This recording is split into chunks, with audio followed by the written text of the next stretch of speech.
do do do do do do do do do do do do do do do do do. It's me I doing need the you to note milkshake. the self-control of me not trying to sync up with Marcel, knowing that she's trying to sync up with me.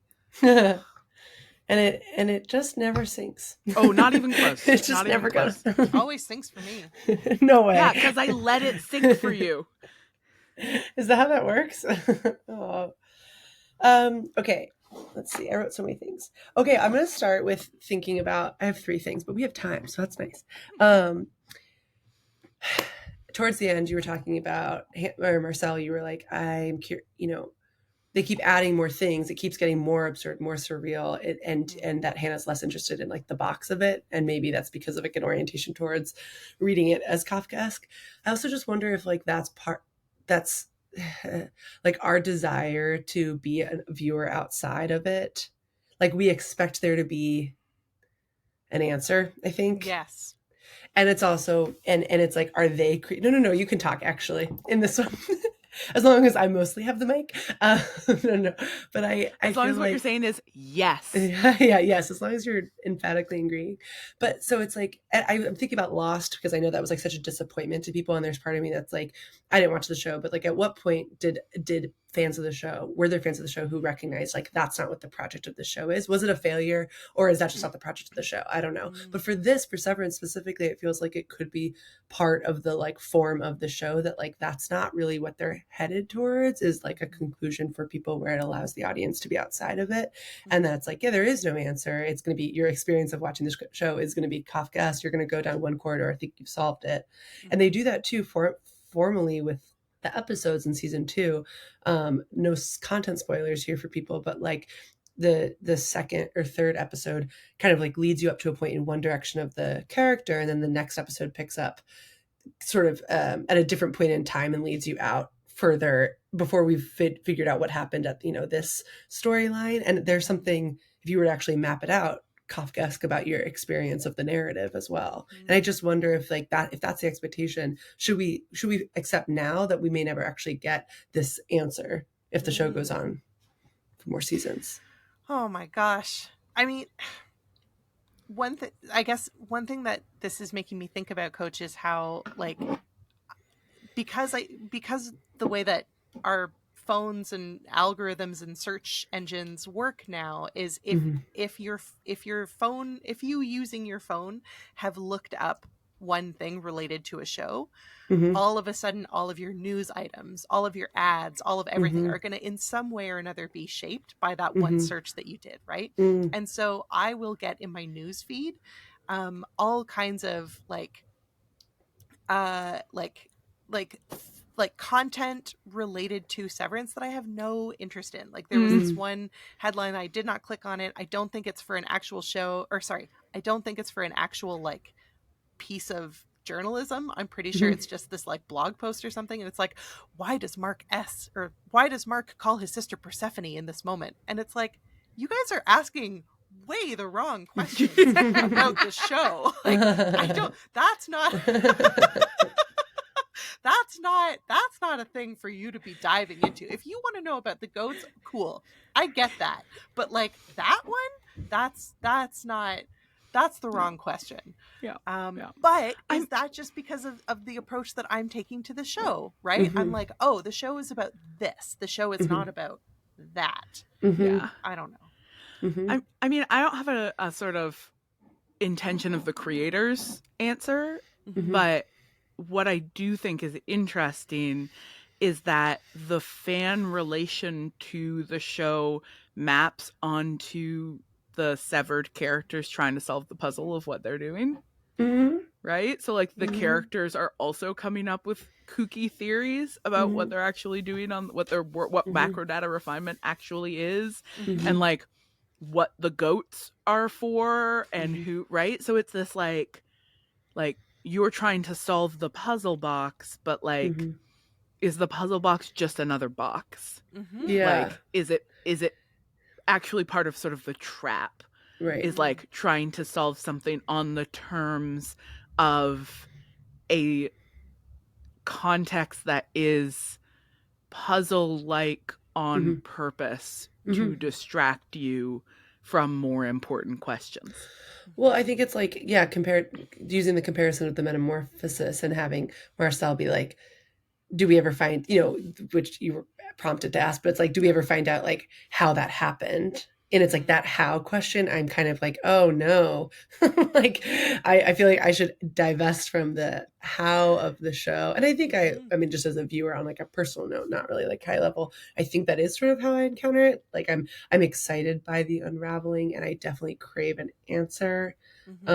But as always, as is true in improv, my faith and anything else, it's like the relationships are the thing that keep us there. Like as long as those feel honest, then everything else is sort of gravy and like interesting. But kind of second to like, we care mostly about like the people, and that's kind of a nice a nice thing, I guess. And I think maybe where Lost fell apart is that they sacrificed character to plot, right? They sacrificed character to gimmick, and like every bad improv scene.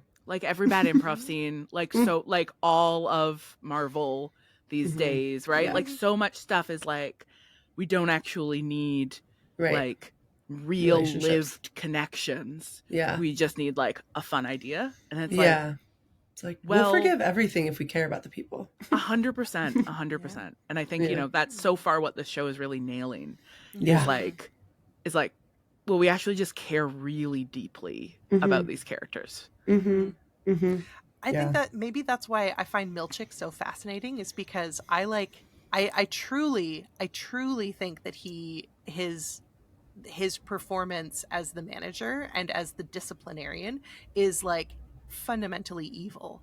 And yet there's this part of me that's like, what do you think's going on there, bud? There's a scene where he receives a gift from the bosses to reward him for his work, and I want to know what's going through his head when he's looking at the gift. That's a masterclass. That scene.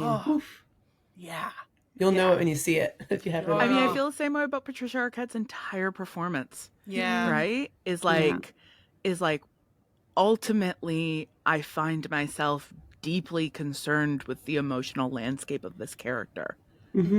As she does things that feel totally unhinged. But also feel true and earned. Yeah, true and earned. Okay, well, again, for time, the other thing I wanted to mention is that, liminal space aesthetic. Okay, I got hired by a corporation, I'm not going to name their name, like on contract work, and it was right when I moved to New York. I still work for them. There was a meet and greet holiday party before we'd gotten our contracts or anything, but it was just like, come and meet everyone you're going to be working with. And it was in this like weird random location in Williamsburg. And this was last December. And I showed up and I didn't know I didn't know who I would know. I knew the person who hired me. But like from Chicago, maybe I know some people. We came into a room that was absolutely the liminal space. What's the third word? Liminal space environment? Liminal space aesthetic. Oh, okay. Well, then just like a liminal space room where it was this huge room, low ceilings, so many windows, which I know is somewhat in contrast to the ones that we were finding on Google, decorated with big balloon arches. But there were about 15 of the 15 people who had been hired, who were all crowded around the fluorescent light of the kitchenette of the room, where the company had bought like liters of soda and pizzas on like 2 folding tables. So it was like probably 15 feet of like food, like space and fluorescent lighting and like alcohol and things like that. And 15 people in this like huge room decorated with balloon arches. Because I think I never knew what happened. I don't ever know why, but I think it was like an affordable place. And I think there had been like a prom party there, but it wasn't decorated for us, but it was so nondescript. You couldn't be like, it wasn't like happy class of whatever. So it wasn't like, oh, that's what it was. It was like so unknowable. And there were no lights.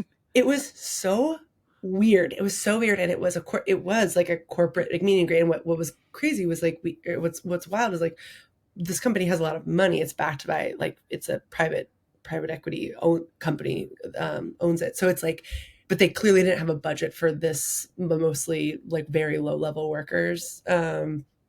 Anyway, and it was strange too, because I like knew a couple of people from who I'd been friends with before lockdown. And I hadn't seen in many years. And it really, like, my memory is like heading towards this table, like 30 feet away, like, you know, people, and like, it was so fucking weird.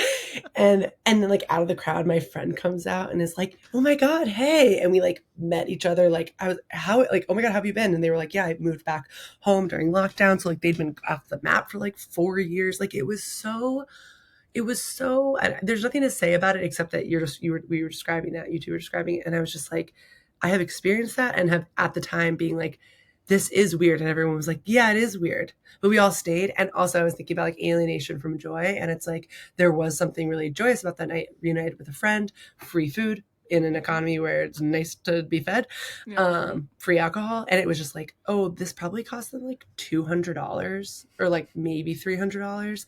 And it's like a thank you before we've even gotten our contracts for like underpaid labor from a corporate company. It was just, it was everything. It was all of it. And I was like, this truly could have been in Severance. Like it really could have. Yeah. Like there wasn't anything really different other than the fact that we weren't matching clothes. Yeah. And then there was nobody bottle feeding goats. Yeah. But like maybe there was if I had opened up a different door. That's true. It was so weird. You like couldn't find, like I had to be like, it was like in like a warehouse where I had to like ask somebody on the street, like, is there a party over here? And they were like, yeah, go around the back way. Like it was so unnecessarily strange. Yeah. It was so unnecessarily strange. Okay. And then the other thing I had to say, and then we can go, but is that, we were talking about, you said purposeful, like the purposeful space, like the space being purpose-built spaces. Purpose-built spaces. The thing about Severance, I kind of wanted to push back on it in your recording, but then I was like, I'll say it for later. To me, the strangeness of that floor is that it feels like it wasn't built for them. Like the size of it relative to the cube, it feels like something else was here and it has now been reappropriated, which makes me think of like post-war. Yeah. Like just things of like post-war art, like architecture, infrastructure, anything where you had these like brutalist buildings that like then are being used or built after. But like you have buildings that were meant for one thing becoming something else. Like in Chicago, there was a famous Walgreens in like one of the most beautiful old bank buildings in Chicago. And you're like in a Walgreens, but you're like, this is one of the most beautiful buildings from the 1800s. And it's like, there's something that feels wrong about that too.